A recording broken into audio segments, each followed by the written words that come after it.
are you with somebody who seems either overwhelmed or they shut down on you? There could be a couple of reasons why, and it could be because of internalizing or externalizing. And the reason you need to understand this is because it could be something that you can do to simply correct a situation ship that's not going right, and you're confused and you're wondering what the heck is going on. And you can also educate your fearful avoidant or yourself. If you're a fearful avoidant, you can educate yourself so that you can have a happy, healthy, enjoyable relationship. So I hope you didn't skip over this video, and the people who did, they're going to miss out on some gems that could truly help them. So here's the deal about fearful avoidance. More than likely, they're going to be codependent, which means I don't know where I start and where you end. Like, they are usually enmeshed with somebody, enmeshed with a family member, always trying to save somebody, trying to help someone. And it's like they put other people first, believe it or not, even though you might be like, how are they putting me first when they dumped me for no reason and everything was going okay?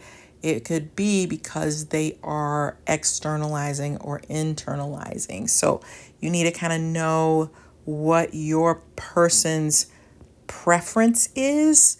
So here's the deal. If they internalize, that means that they, in my mind, that they take their own problems and they try to work most of them out themselves. So they bury them deep inside themselves. So they're inside their own minds trying to work through things, trying to figure things out, trying to find solution, not really getting external or outside help. It's like, I have to save myself. It's a part of them that has learned that they can't really depend on anyone. They don't really trust anyone to help them. They feel like they're kind of all on their own in life. Like, I have to lean on this stool. I can't lean on another person because they're going to let me down. They're not dependable. They got their own junk going on. They ain't got time for me and my junk. I don't want to bother them. So I'm internalizing. And sometimes fearful avoidants who internalize, they feel worse when they externalize. That's the key. They feel worse. Most people, or at least most women, love to talk about all their problems. Now, they may have a safe person that they share some of their problems with, where they kind of jump on it and then jump off of it really quickly because they're feeling the need to let some of that out. But there's a piece of them that's going to shut part of it off because they're going to feel like these people don't care about me. Not like I need them to care about me. They have their own stuff going on. I don't want to burden them. I don't want to drive them crazy. And not only that, sometimes they feel worse when they talk out their problems. It creates more anxiety and not less. And you're probably going to find that more men are internalizers and more women are externalizers. But if they're a fearful avoidant, there is a great potential that some of the females are also internalizer, which also means that they are generally taking on everyone else's stuff too. So even though I don't share with you my problems, I am open and willing to hear about all of your problems and helping you work through them, helping you to figure out solutions. So they not only take in their own problems, but they take in everyone else's problems too. And they are usually comfortable with that. Like, nobody helps me, but I help everyone, and that's just how it is. And they can be very good at it. The only problem with that, if you are an internalizer, is if there's somebody who is extremely close to you, like it could be a romantic relationship, a sister, brother, mother, father, somebody who's super close to you, you will internalize their issues and problems differently than you would someone else who you care about, but you aren't so close that it worries you in a way that you feel like you just can't handle. It's so overwhelming. So when they meet an externalizer, that externalizer is going to be dumping all their stuff onto the internalizer. And so they're taking in all their own stuff, taking in all of your stuff. And then when they have super close family members, sometimes they feel like, I can't take it. Person repeats the same problems over and over, and they never seem to be solved. They almost train people in their codependent way to trauma dump and give them all their junk. And so these people who are very connected with them stop functioning in the way that they should, which is be a little bit more self-sufficient, figure some things out. It's like, no, I have to tell the internalizer every single problem that I have. It could get to the point where you're on the phone with them. They stop at a fast food place. Something is wrong with this patty, this burger that they gave me. They didn't give me enough change. This dollar is wrinkled. The externalizer will start to learn to complain about everything because they've created this dynamic between the two of them. You ever had a box that's full and overflowing? That's what happens to the internalizer. They literally cannot take in not one more problem because they're trying to process their own problems and your problems, and it starts to eat at them psychologically, and they can start to have physical problems as a result of not being able to handle so many issues. Meanwhile, while the internalizer is feeling extremely upset and devastated for the externalizer is getting all their needs met, they're getting all their junk out, and then they feel better because they've gotten it out of their system, but they've poured it into the internalizer who has nowhere to put it. Sound familiar? This could also be a male-female dynamic that often occurs, and we often say that men do not get help for their issues or their problems, but this is a dynamic that often occurs. So if you have a fearful avoidant who ghosts you, it could be an internalizing, externalizing issue that is causing them to bounce. By no means am I saying that you should not share with your externalizer or your internalizer, actually, any problems or issues that you're having. But I'm saying be mindful of the fact that if you're doing that habitually and you never go to anyone else or figure out any solutions, it could become a problem. So if you're dating somebody who's a fearful avoidant, they could very well be an internalizer and feel very, very overwhelmed with their life because they have taken on the burden of taking on everybody else's junk, including their own, and they can't even figure out their own ish. A lot of them can't get past a certain point in a relationship because subconsciously they feel like they don't deserve it. They feel like they can't handle it. They feel like they're already too overwhelmed. So where am I going to put this relationship?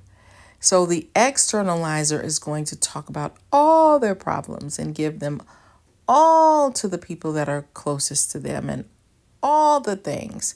And they feel so much better. Sometimes you can have an externalizer who seems like they are falling apart. And they dump all their stuff onto the internalizer. And then the internalizer the next day is like, oh my gosh, I'm just so hurt and so upset for this person. And the externalizer wakes up great. Hey, what's up? Having a good morning, everything. And it's like, oh my gosh, like you have made me feel like it was the end of the world, but they get all their junk out and then they're okay. But the internalizer is taking in everybody's junk. So if you are an internalizer, you have to kind of learn how to let people have some of their own junk and trust that they can work out some of their own things just like you. But in relationship world with your fearful avoidant, you really need to figure out, is my person an externalizer or are they an internalizer? And even though what you start off doing in the beginning, you might feel very romantic and I want to save this person or this person is saving me, you might want to figure out how to balance some of that out, because eventually some of that is going to be too much. Probably especially for the internalizer. And the externalizer needs to pull back some and keep a few things to yourself. I'm not saying that you can't share with him or her some of the things that you're going through, but which things can you work on and which things can you share with them? And which things do you know that you are never going to do anything about it? So, complaining about the chewing gum that was on the wall that you passed by. Like, they don't even know all that. Like, goody goody. So, just my 2 cents.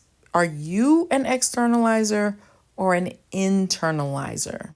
Especially in regard to relationships. 2 distinct paths emerge: the internalizers and the externalizers, each navigating their struggles in their own mysterious ways. The internalizers are like silent specters, haunted by their fears and anxieties. They dwell in their minds, weaving intricate tales of doubt and self-criticism.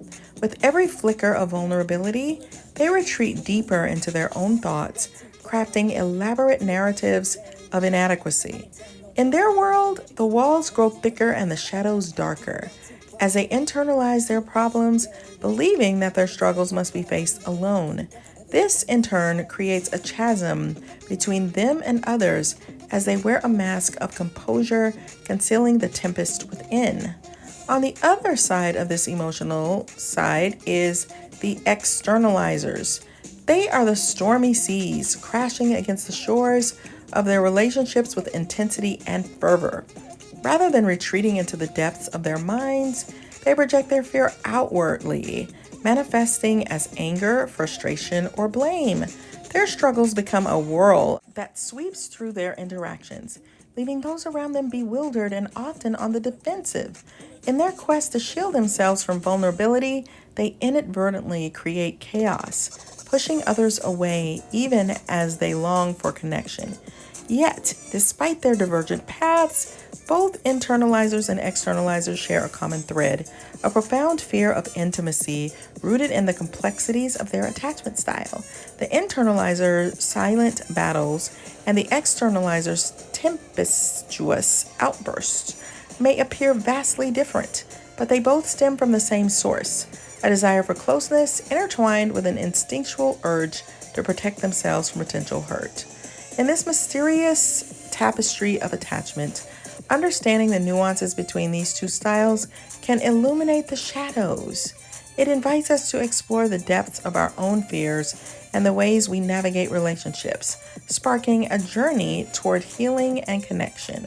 For in the heart of this enigma lies the possibility of transformation, where the fearful can learn to embrace vulnerability and find solace in their bonds that they once feared. If you're trying to figure out fearful avoidant like I am, then check out my videos. So hey, beautiful people, thanks for watching. I'd love to hear your thoughts in the comments and what topics you want me to explore next. Your feedback means so much to me. Let's keep this adventure going. Don't break up with me. Be sure to subscribe and like the video. Check out my books on Amazon for insights on enhancing your love life, navigating narcissistic personalities, and exploring the 16 Myers-Briggs personality types. Links are in the description.